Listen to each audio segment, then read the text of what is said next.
अनि के भयो त नि झन् इन्जिनियर त्यसै नानी। सम्पूर्णलाई स्वागत छ आजको यस भिडियोमा। आजको यस भिडियोमा चाहिँ स्पेसली प्लम्बिङ, एडभान्स प्लम्बिङ भनौँ न है। अनि अब सिभिल इन्जिनियरिङ जसले गर्दै हुनुहुन्छ उहाँहरूको लागि यो भिडियो एकदमै युजफुल हुन्छ है, युजफुलै छ।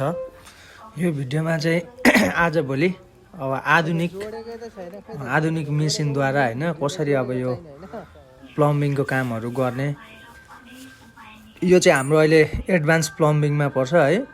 यो चाहिँ अटोमेटिक भनौँ न, अटोमेटिक हिटिङ प्लेट। यसलाई हामीले बिजुलीको मार्फतबाट, करेन्टको मार्फतबाट यसलाई तताएर प्लम्बिङको कामहरू गर्न सक्छौँ।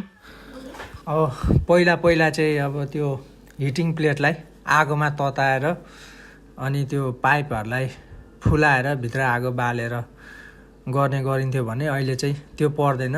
अटोमेटिक मेसिनले दुईपट्टिकै पाइपको मुखलाई मजाले ताछिदिन्छ। ताछेर अनि त्यहाँ बिचमा एउटा उयो त्यो हाल्दै गरेको त्यो प्लेट छ, त्यो प्लेट बिजुलीको माध्यमबाट आफै तातिन्छ। अनि तातिएर दुईपट्टि नै तातिएपछि त्यसलाई जोड्ने काम हुन्छ है। भिडियो हेर्नु होला, स्पेसली भिडियो हजुरहरूकै लागि हो।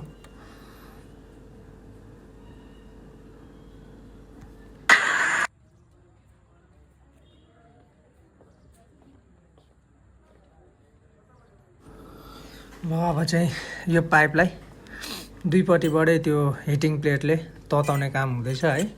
यो तताउने काम लगभग 1 देखि 1.5 मिनटभित्रमा तातिसक्छ। तातिसकेपछि हामीले यसलाई टाँस्ने काम गर्छौँ।